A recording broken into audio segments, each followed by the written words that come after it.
FM 90. Brought to you by Housing Finance Bank, a financial institution regulated by Bank of Uganda. Housing Finance Bank, we make it easy. Your views, our interviews on Spectrum, Radio 1 FM 90. A very good evening to you, and thank you so much for joining us on this edition of Spectrum, coming to you live on Radio 1 FM 90. My name is Kenneth Anderson Lukwago, your host, and today we'll be looking at the road to the 2026 general elections, and we'll be focusing on the perspective of the diaspora. Well, as you might have heard from different sources, including the government itself, this is a very critical year in terms of electioneering in our country, because it's what they call the election year. A number of activities are taking place. We are about to witness the update of voters register, which is supposed to begin on the 20th of this particular month, as announced by the Electoral Commission, which is one of the efforts to actually ensure that a number of people who qualify to vote are on the register to do so. Now, there is a section of Ugandans, those who stay abroad, who are actually not on this register and are desirous to exercise their mandate, their right to vote. Now, there's been a discussion over this issue, the right of a prisoner and people in the diaspora to vote. It was also an issue that was taken to court, and there was a ruling which was issued by one of the judges following a petition by Stephen Kalali in 2018, a city lawyer, leading to that judgment by Justice Lydia Mugambe, in which he said, as citizens, Ugandans of 18 years and above who are in prison or the diaspora have the right to vote under Article 59 of the Constitution. And they directed the Electoral Commission to prepare and conduct elections, taking into account their rights, saying that by conducting elections without their participation, they are depriving them the right, which is an illegal and violates their rights as provided for under that particular article that I have mentioned. Now, there are a number of issues that pertain to this matter, including why they are not supposed to vote. We are going to get an explanation from one of their representatives who is here in studio. Let me introduce my guests. Mr. Brian Mushana Kwesiga is a former president and CEO, Uganda North American Association, UNA. He's an African Policy Accelerator Fellow at the Center for Strategic and International Studies. Good evening, sir. Thank you very much for joining us on this edition of Spectrum. Thank you, Kenneth. Thank you for having me. Mr. Michael Aboneka is a lawyer, human rights activist, and a governance expert who has also been speaking a lot about this issue of the right to vote, especially for the prisoners and the people in the diaspora. Good evening, sir. Thank you very much for joining us on this edition of Spectrum. Kenneth, and good evening, our listeners. And it's the first Tuesday of the year, and I'm glad to be on the Spectrum today. Happy New Year to you, gentlemen. To you too. All right.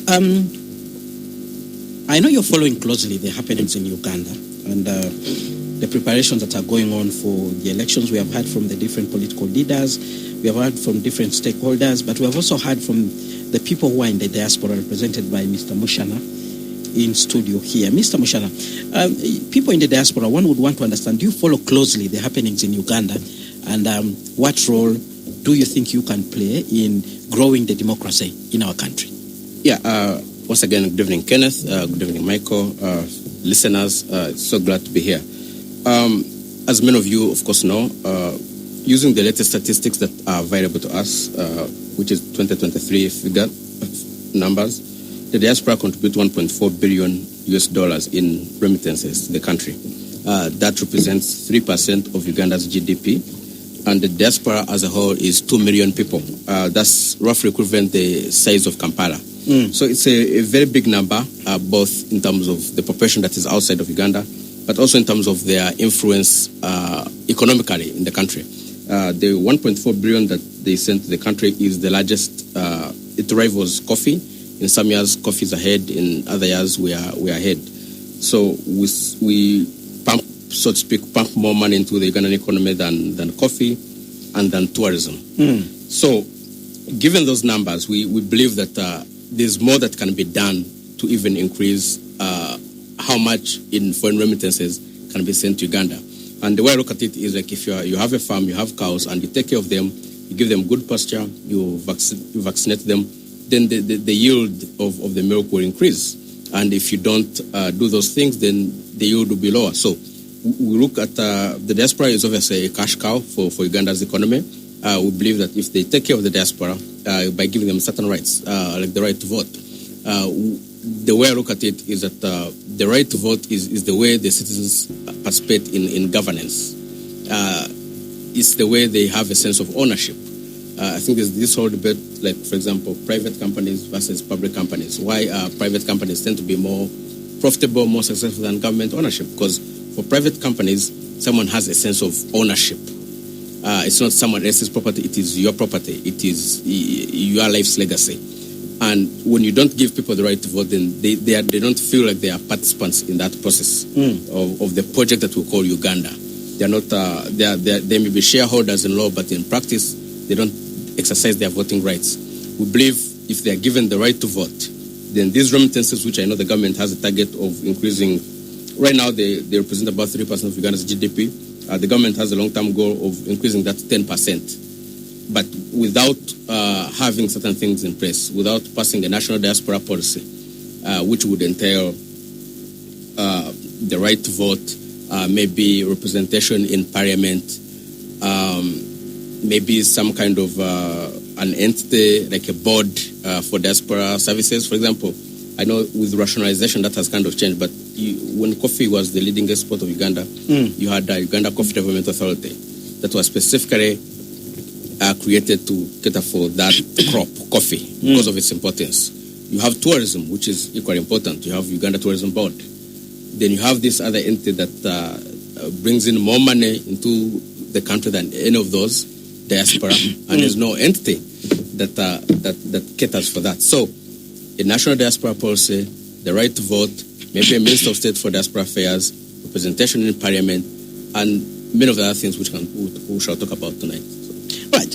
I want to hear from you. There have been pronouncements from the government. For instance, on November 13th, 2021, which was a Saturday, there was a headline in one of the newspapers, the Daily Monitor, Diaspora prisoners to vote in 2026. They were quoting the EC chairman saying that a task force was in place, was going to be put in place to handle this matter. There was a court ruling, like I already told you, by the High Court directing the government. The election lost that case.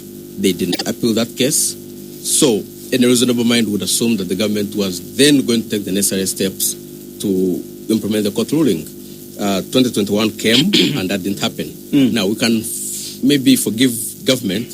We can say there was COVID and all that. That may have slowed things down. But I think it would be unforgivable if the diaspora does not vote in 2026, because then they would have had 6, 7, 8 years to prepare for this, and they would have failed to do that. We contacted the lawyer, and we actually wrote to the Electoral Commission on November 5th of last year, 2024. The Electoral Commission acknowledged receiving our letter 2 days later on November 7th, and up to now we've not yet officially heard back from the Electoral Commission. And this letter was basically what you just asked. There was this court ruling. The government never acknowledged, rather never appealed that decision, but they're not implementing the court decision. So if they disagree with the court ruling, they should go ahead and appeal. But they didn't appeal. They basically conceded that the diaspora and the prisoners have the right to vote. But then the roadmap that was released by the Electoral Commission last year did not have any provision for the diaspora to vote. And I just came from the inaugural Minister of Foreign Affairs Diaspora Convention. We were, I think, President Mnyonyo from December, I believe it was 18th and 19th. And the Electoral Commission was one of the presenters. And basically, the head of the Electoral Commission, I forget the lady's name, but if you are going to gazette, so I don't know why they are coming up with a new argument. But even if that was the case, there are precedents in government processes. For example, the government already issues national IDs abroad and passports. There's no specific legal instrument that was passed to enable those actions. Yet the government took those actions because they realized it's important. So we believe the government can also use the same reasoning and the same mechanism to enable diasporans to vote abroad without requiring another parliamentary law or anything like that. But in any case, if they require a law, they have 1 year to the elections. We don't see why they can't pass a law and enable this. So as far as we're concerned, we don't think there's any hindrance for the government to do this. I think it's just political will. Well, the government through the Ministry of Foreign Affairs has raised a number of issues. I'll be coming back to you, which make it a little difficult for them to actually, fulfill that particular promise. We'll want to hear from you. But let's hear from Michael Aboneka, the lawyer. What's your take on this discussion? Diaspora, prisoners to vote.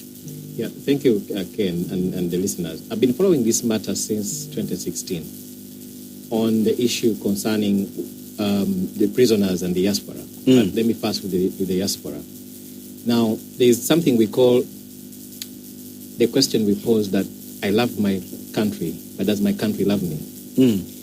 And I don't know if I pose that to Kwesiga, I don't know what his response is going to be, because the country loves me so much that they only love me when I must make remittances home. If the diaspora is sending money back to Uganda more than we export in coffee, you don't take such lightly. You only love their remittances. You love to go and do what they call conventions. I see many ministers go for those annual, conventions, NRM diaspora, what have you, the UNA conventions. You see them there paraded, feeling happy and, popping champagne. And Even the opposition people go there. Which is a good thing. But the point I'm making is that, do we only love them at that, for us to fly to America, but also at the same point, just get their money? Is it too hard to ensure that they vote? First of all, a bit of the legal side. Electoral Commission is already in contempt of court for failing to actually implement court's decision. And I'd spoken to some colleagues talking about probably it's time to ask why, they drag the Attorney General and the Electoral Commission to court, why they should show cause why they should not be implementing. Court should not find them in contempt. For example, sending them to prison for failing to implement court orders. And I remember writing to the Electoral Commission in my own capacity through the PRA or saying what is happening. And they said, no, don't worry. By 2026, they will be voting. Because the reason they gave last time is that because it was closer to the 2021 elections, they did not have time. Now, the political participation, election, people just look at election as a thing, but election is a right. The right to vote is a right guaranteed in our constitution, in the regional framework and international framework, which Uganda actually is party to. And these have been tested at the African Court and elsewhere. So there are over 2 million Ugandans, more than 2 million Ugandans abroad. So how is it that these numbers are able to be gotten by Foreign Affairs? How is it that there are centers where you can go and have your passport and ID, but you cannot gazette the polling stations? Now, the thing about the right to political participation is that a citizen must participate in all affairs of the state. Voting your leaders is one way to do that. Now, if government continues to eliminate the Ugandans in the diaspora, they are actually denying them their right to vote, and they are in violation. And the court has already decided they are quiet. And I think we should move court to and ask Electoral Commission why they should not be held in contempt. I think we should do that, and then they have to answer, because probably we can also say maybe the diaspora can pause their remittance until they are also allowed to vote, because I think that it is very bad to let Ugandans out there and not participate. And there's a benchmark. You seem to suggest that the remittances go direct to the government. This is the amount of money that the relatives actually send back home to take care of their relatives. So they'll be, affecting the lives of their relatives. No, so it's a catch-22 sort of. Yeah, but the point I'm making is that if the amount of money that comes in here is 3% of the GDP, any sane leader will understand the magnitude that these are Ugandans we need to respect. But even if they were not sending even a penny, it is their right. And any Ugandan in diaspora has a right, actually, to take legal action, be it in the national courts, be it in the regional courts, which actually we are going to do if the government does not implement this decision. All right, in some African countries, the voting is actually taking place from the embassies, and this includes our neighbors, Kenya and Rwanda. But let's hear what the Electoral Commission says. The Electoral Commission explained in court that there is no legal framework to enable that. And one of the things that the Minister of Foreign Affairs talks about is the fact that the Ugandans cannot vote because most of them do not have national IDs. But also, there's a tendency by many Ugandans to stay away from registering with the embassies. You only hear about them when they're in trouble. So how can we tell where the Ugandans are and who is eligible to actually vote? Mr. Mshana. Yeah, thank you so much. I agree with the lawyer, Awoneka, my land friend, that it's a right. It's not a privilege. It's not a privilege that the government is offering the diaspora. It's a right. And like you mentioned, you have very many legal precedents. As you are aware, the African Union considers the diaspora as a whole, the African diaspora, as a sixth region. And you have the Declaration on the African Diaspora that was adopted May 25th in 2003. You have the Santon Declaration by the Global African Diaspora Summit that all recognize the diaspora as a core part of how the African continent can move to the next level. That you have to incorporate the diaspora within the national development plan. And part of incorporating that is through policies like dual citizenship, policies like the right to vote, policies like representation in parliament. But I want to touch on what you're saying. You're right, Mr. Kwago, that we are not going to stop remittances because most of this money is money that we send to our own relatives. So we're not going to let our relatives die or starve or not take our relatives to school just because we want the right to vote. But the effect this has when the government does not respond to the diaspora concerns is that the remittances will remain where they are now at 3%, meaning the diaspora will just keep sending the necessities, school fees, medical bills, here and there. They will not move to the really big money. Someone is not going to, let's say, sell their piece of real estate or their stocks abroad to come and invest in Uganda in a major way without having some of these policies guaranteed. So, yes, they are not going to stop remittances, but the government will fail to hit its target of increasing the percentage of GDP that remittances represent to 10%. If that doesn't happen, because there will be a lack of trust. This is really it's an issue about trust. All right. You are based in the U.S. Very many states, Ugandans are in different states. How do you envisage the voting exercise to actually take place? And the government says they are not even aware how many Ugandans are abroad. Most Ugandans do not go to the embassies to register. Right. Thank you so much for that. So, in terms of that, really, like you mentioned, you're saying that Ugandans in the diaspora don't have national IDs. Well, there is a mechanism for getting national IDs. For example, when they come here in Uganda, they can register for national IDs. At every UNA convention, actually, NELA comes and registers people for national IDs. So it's not true that Ugandans in the diaspora don't have national IDs. They may not be as widely spread as the people living in Uganda because they don't need them on a day-to-day basis. But the mechanism for getting those national IDs is there. And during that collection process, or when they're registering people for national IDs, they collect their particulars. There's no requirement that someone has to register at the embassy. In terms of why the government does not know how many people are living abroad, that's a government issue. We have borders. We have an international airport. Every Ugandan who flies out, the government stamps them.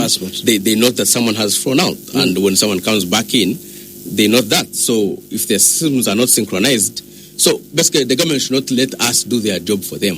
It's not up to me or other people in the diaspora to keep track of how many Ugandans are in the diaspora. That's a core government role. Knowing where their citizens are and in which part of the world. Now, in terms of your question, though, of how do I envisage this is going to happen? The exercise to happen. Again, we don't have to start from scratch. We're not trying to pioneer something here. Rwandans vote abroad. How do they do it? I don't know. Again, that's the job of the government. Send a team, what they call a benchmarking team. No, they can even just go to the High Court embassy here in Kampala. Kenyan citizens vote abroad. So it's really up to the government doing its job. If the High Court has ruled that diaspora people have a right to vote, we know countries in the neighborhood that even South Sudan does it. Can you imagine? South Sudan, this baby country that we saw born yesterday, does it, and we don't. So, again, I think it's about political will. If the government wants to implement it, it can implement it because other countries do it. So it's just a matter of seeing what other countries are doing and then doing it. All right. As well. Mr. Aboneka, looking at how elections are organized and conducted in our country, locally here, people remain unsatisfied. Are we not asking too much when we say we should now also bring on board the diaspora and the people in prison? So you see the people in prison. You know, UNEB has the NEB center numbers. I'm imagining a situation how the results would be transmitted and whether we are not going to have a lot of noise, that there was ballot stuffing or things like that. Yeah. So you know? so one of the things that those in leadership do a lot is to cry a lot. Things like, you know, and I keep saying, shall we not sleep because we are afraid of dreaming? Of course not. We have to continue to sleep. So the point is that there are lessons we can learn. Rwanda is doing it. They can even actually go to the Rwandan embassy here in Uganda. Congo is doing it. South Sudan is doing it. How are they doing it? And I think that for me is that there is also the issue of trust, which we can get to. In that I've been observing, you know, last year had a lot of elections, especially in Africa, and I've been observing most of them and, you know, researching about them and all this kind of stuff. But the most important thing is that the citizens must have trust in the system. Number two, you cannot say because, we fear there may be, you know, stifling of votes or tampering with the votes, or how are we going to do? We're talking about technology. We're talking about how do we use the technology in elections, especially in transmission and the rest. You see, a polling station in diaspora. We are not doing it here, are we? Technology. Are we, you know, electronically voting? And in 2016, a group of us were pushing. We actually met the Minister of ICT, saying we need a loan technology. We need to move and advance technology. Now, technology is not bad in elections if it's managed well.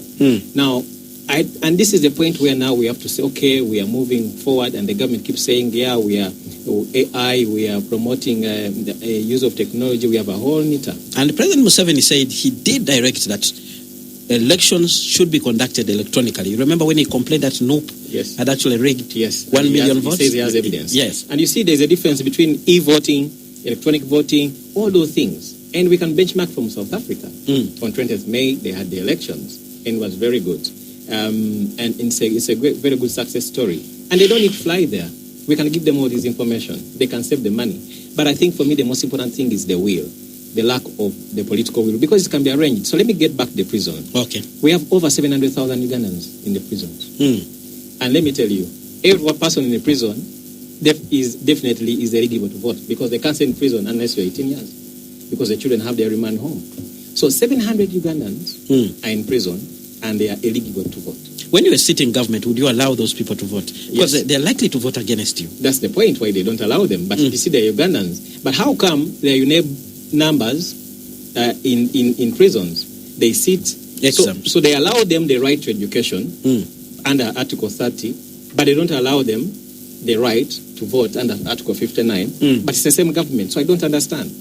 So I think that it is sorry to say, lack of interest, really, that you allow UNEB seat numbers, but you can't allow polling stations in prison. Now, you see, that's the same argument why now there was an argument, should military vote and should military not vote. That's also another argument for another day. But these are Ugandans. The only right that has been restricted is the one of personal liberty. You've not taken their right to life. Court does not say we have sentenced you to this number of days, and you shall not enjoy the following rights. No. Zambia, they vote. And the Uganda Airlines flies there weekly to Zambia. Can they go and benchmark? So they don't even need to go there. We shall tell them we have all this information. So I think that it's a matter of political will. All right. And it is a high time the Ugandans in diaspora, the Ugandans in prisons, to demand. All right. They are for not even to demand for their right. All right. To demand that government respects their right to vote. All right. Spectrum on Radio 1 FM 90. Keep your comments coming via the WhatsApp line 0703-090-090. Our topic of discussion today, we are looking at the road to 2026 general elections, and we are looking at the perspective of the diaspora. My guests, Mr. Brian Mushana-Kwesiga and Mr. Michael Aboneka. We are going for a short break, but the discussion will continue. Glad that you're still with us on Spectrum, live on Radio 1 FM 90. My name is Kenneth Lukwago Anderson, your host. And today I have a team, I have a panel of two people in studio. Mr. Brian Mshana Kwesiga, former president and CEO, Uganda North American Association, UNA, is an Africa Policy Accelerator Fellow at the Center for Strategic and International Studies. Mr. Michael Aboneka is a lawyer, human rights activist, and a governance expert. Our topic of discussion, we are looking at the right of the diaspora and prisoners to actually vote, something that the government had promised following a ruling by the High Court in 2018, directing that the right of these people to actually to vote must be respected. Now, let's move a little bit further, Mr. Kwesiga, and look at the issue of dual citizenship. You know, it's one of those things maybe that complicates the situation. Some of you are holding the American passport, you are holding the Ugandan national ID. You know, your allegiance to Uganda is in doubt. Why should we allow you to actually vote? Because the law says that you should allow me to vote. But in any case, maybe the framers of the law did not envisage a situation where somebody will have dual citizenship. What I know, the law here does not allow you even to vie for elective office when you're holding two nationalities. So actually, Uganda did not allow dual citizenship initially, based on the laws we inherited from the British and all that. The law was changed in 2009.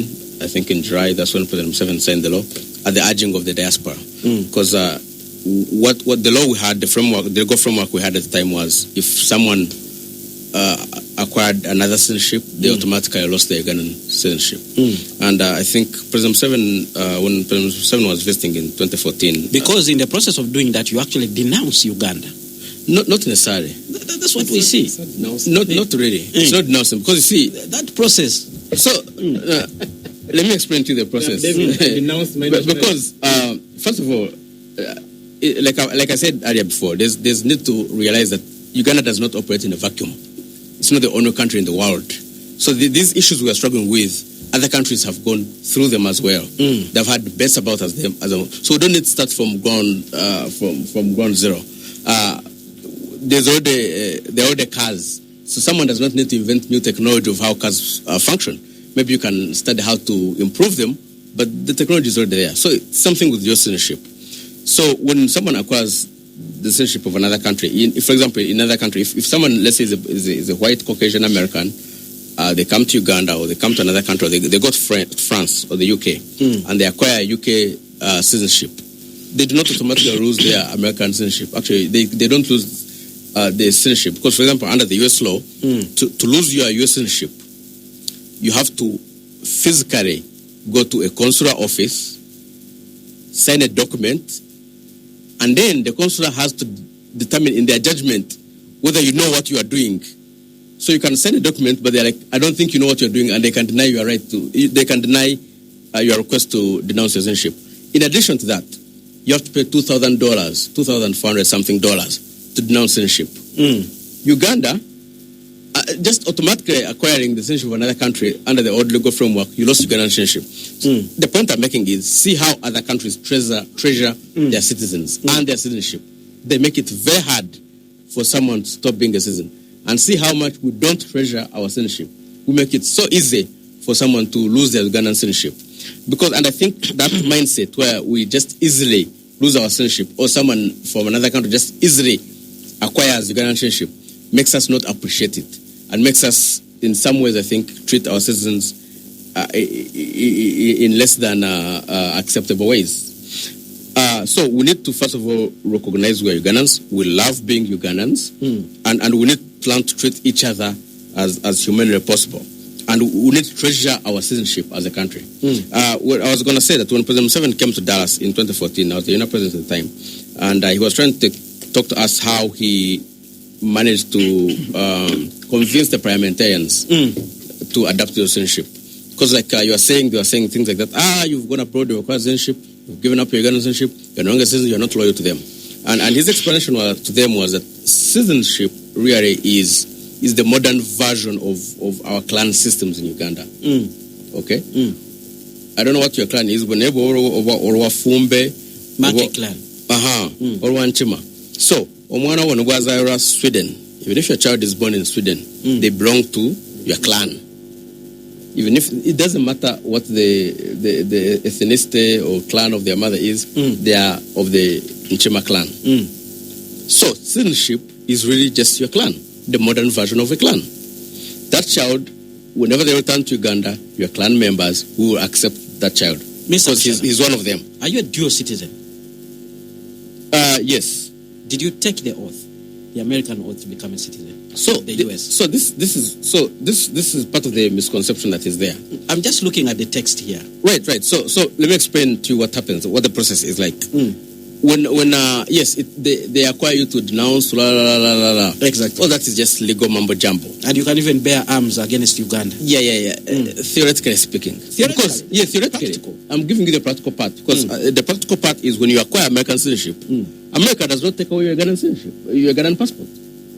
They know you have it. They don't take it away. Why don't they? That's what I'm saying. The oath and all that is just legal mumbo jumbo. All right. Because they don't take away your citizenship. And even when you fly out of the country, if you fly out of the US and you're using your Ugandan passport, they don't take it away.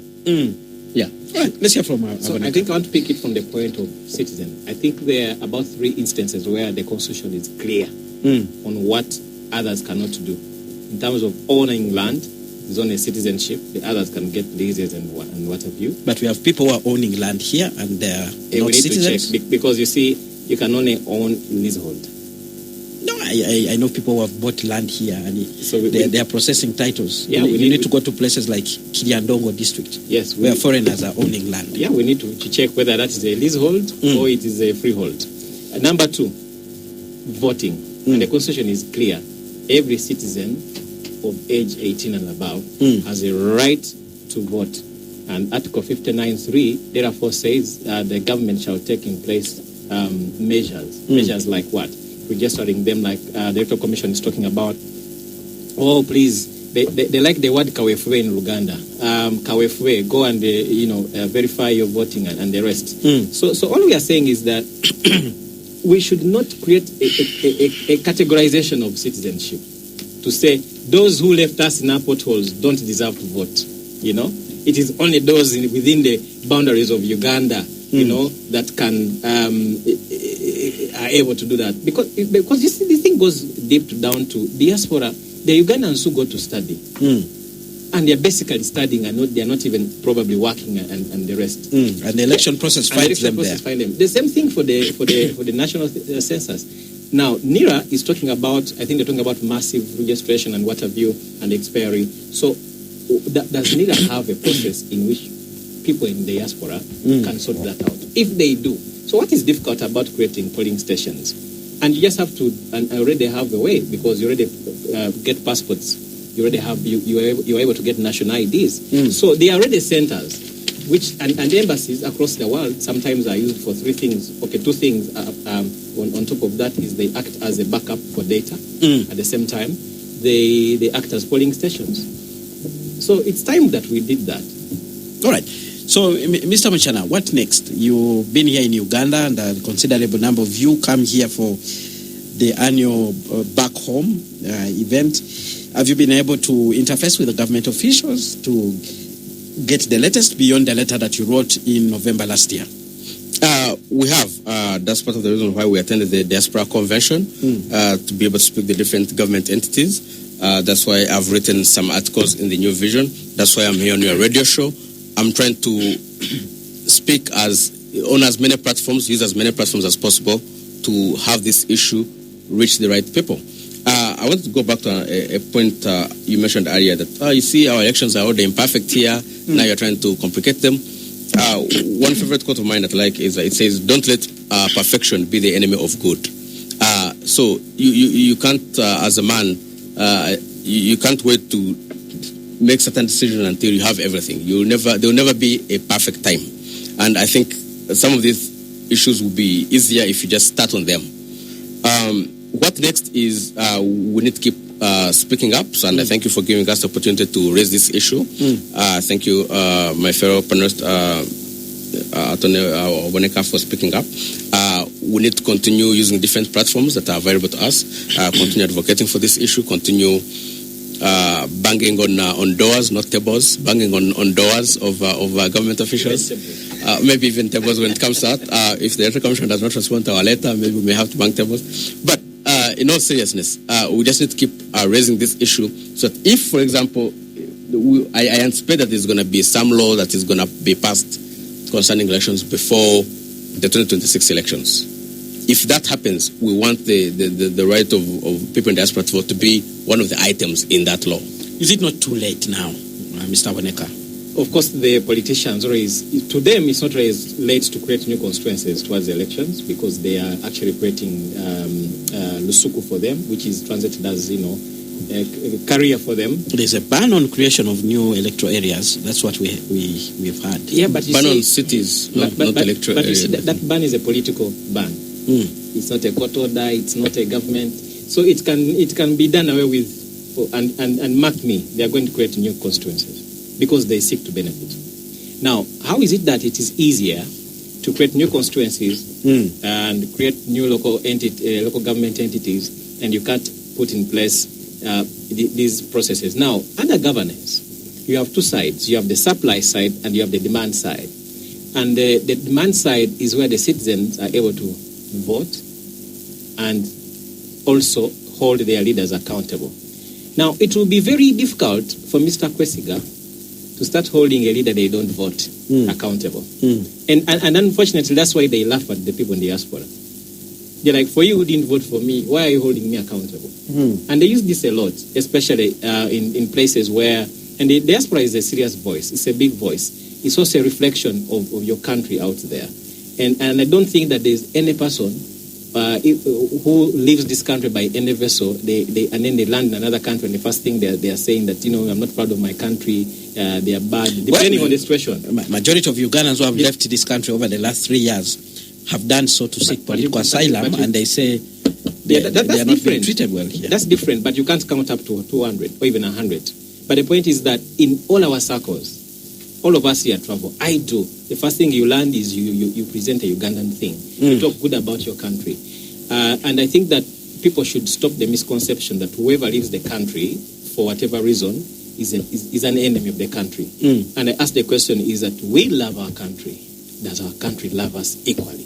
Mr. Mushana, when you sit out there, I don't know the state where you're based in the US, you follow issues happening here in Uganda. Are you happy with the way the country is being governed? As people in the diaspora, what's the general picture? Well, let me answer that question this way. I mentioned earlier how we, when I was UNA president, one of the things we did, we appealed directly to President Museveni when he visited us. At that time, for example, the citizenship fees were $400. We told him that's too much. If I'm a married man and I have let's say 4 kids, and I'm paying $400 each, and I'm having to buy an air ticket to fly, to process the papers, and then maybe fly back again to check on the progress, and then fly back again and pick them up. We were like, that's too expensive. It's something he understood, and he reduced the fees. I presume he did, because after that conversation with him, the fees reduced from 400 to 100. And then, in addition to that, he said, and in addition to that, you don't have to fly to Uganda to process the citizenship. Now you can do it at the embassy, at every UNA convention, the citizenship people and the NIRA people come. So national IDs, you can now get them abroad at the UNA conventions, at these other conventions, at the embassies. And the dual citizenship fees were also reduced from 400 to 200. And the visa fees, they used to be 100, were reduced to $50. That was in response to a direct appeal we made to the president. So, in terms of how the country is run, I think in some areas where we've asked for certain things, they have been granted. So we are appreciative of that, and that's why I'm speaking out. Because if I didn't think there was any possibility of this happening, I would not be speaking out. I do understand there are some voices within the government who I think are sympathetic to the diaspora cause.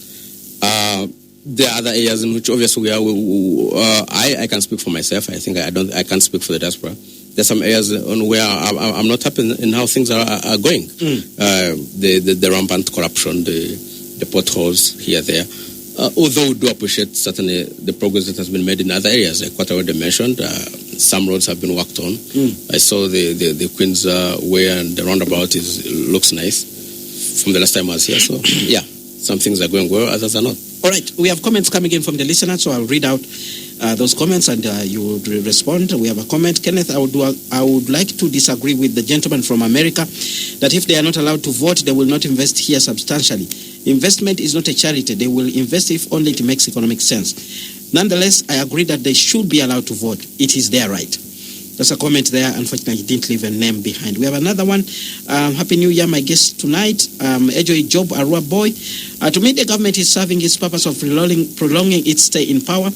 They know NUP has a broad base abroad, and people who are in prison, most of them here are in because of poor leadership. So they can't vote for the government. Rwanda has many areas for us to benchmark, like environment management, but for God's sake, leave elections out. That's a comment from another listener.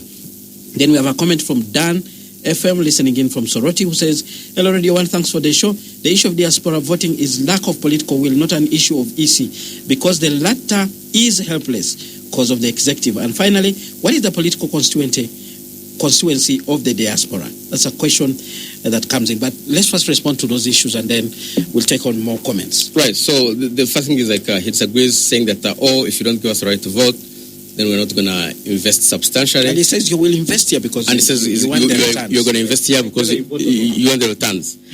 So, no, I disagree with the gentleman. This is why.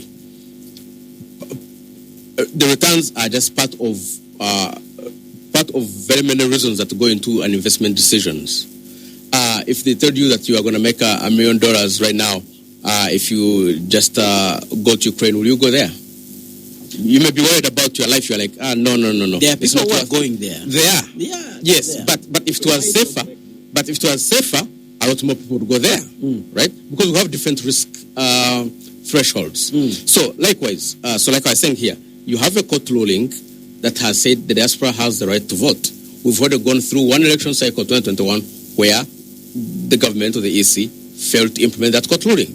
So if you're an investor, you're like, what if I get into a disagreement with the government over my investment and the court rules in my favor? Will the government honor that court ruling? So you also look at the legal framework, at whether it's a country that obeys laws or not, on deciding whether to vote. Obviously, for some people who have a higher risk threshold, they'll still invest. For people like me who are shy, who are gun shy, who don't take as much risks, I'll keep my money away. Yeah. Ken, there's something called political economy analysis. People don't just invest here because there's peace, there's stability.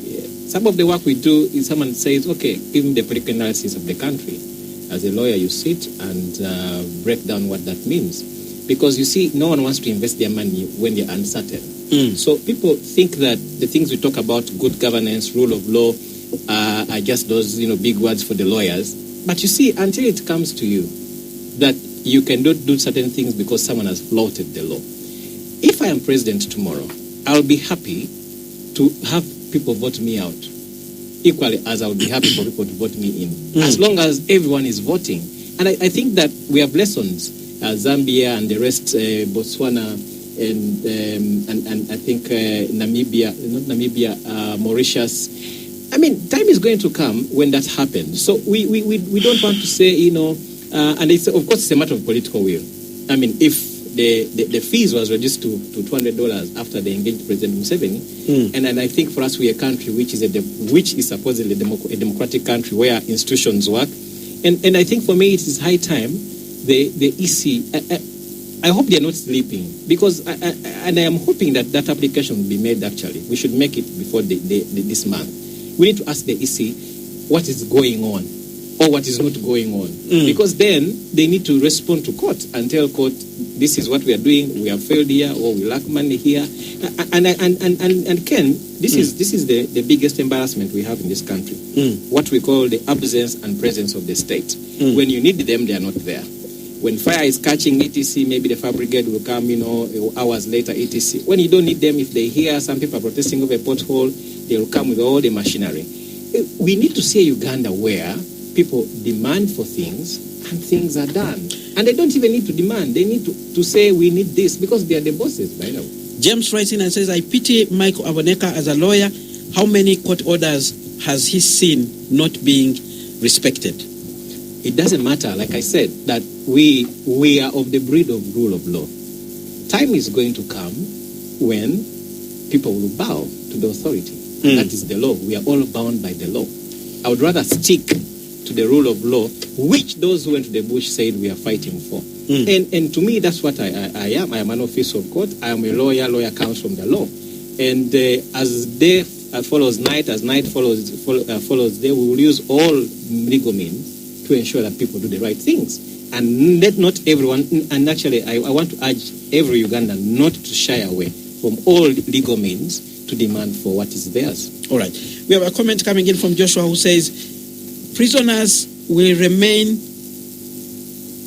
the rights of prisoners will remain under control until the jail system in Uganda changes from punishment to correction.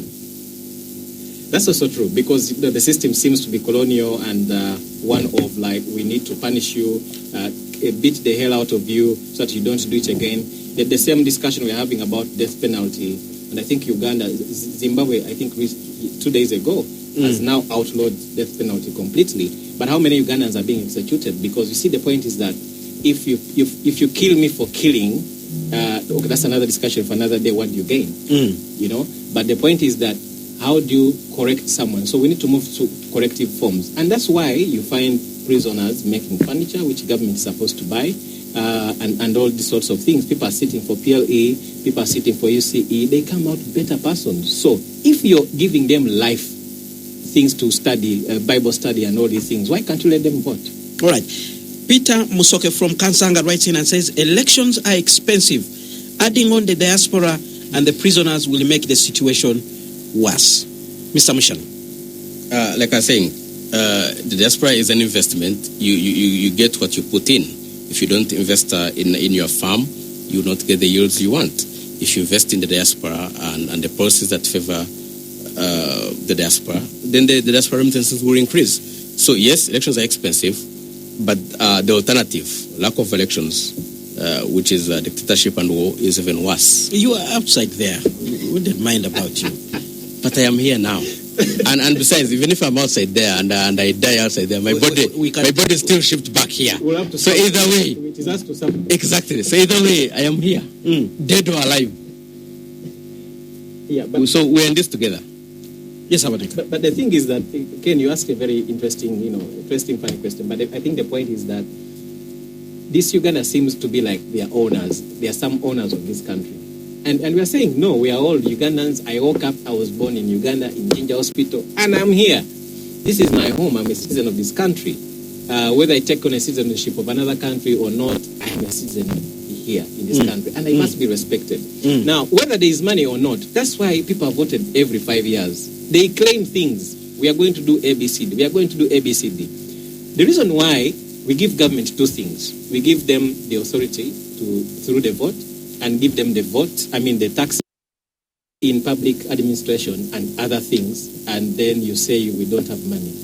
KCCA collects over 500 billion shillings, but how much is given back to Kampala? Look at how Kampala looks like. It's about priority. I've been arguing, can we do a discriminatory policy for KCCA that they remit 40% and over 60% and remain with 40% and sort the town? Does that need rocket science? Your closing remarks as we come to the end of the show? We should love each other. I think that, and we are all, we all belong to this country, and we must do things that support the cause. I know it's an election year, but election is not an event, it's a process. And everything else should not stop because we have elections. Life must move on. Mr. Mushana, we are coming to the end of this show. A message you want to leave for the government of Uganda and probably the people in the diaspora who are listening to us online? Uganda is as strong as each of us are.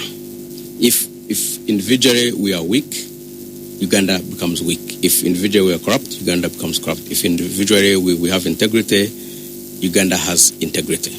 So my appeal to my fellow citizens is, let's be citizens, not subjects. Citizenship, not subjects. Because when you're a citizen and you see something is wrong, you do something. If it's your household and the paint is washing away, you paint it back out. But when you're a subject, when you're a maid in that house, you see something wrong, you don't care. And in my opinion, I think most Ugandans behave like they are subjects in this country instead of citizens. When they see something wrong, they see maybe an accident on the road or a pothole, because we don't have a sense of ownership. Right. But when you have a sense of ownership, a sense of being a citizen, you're a shareholder in this project that we call Uganda.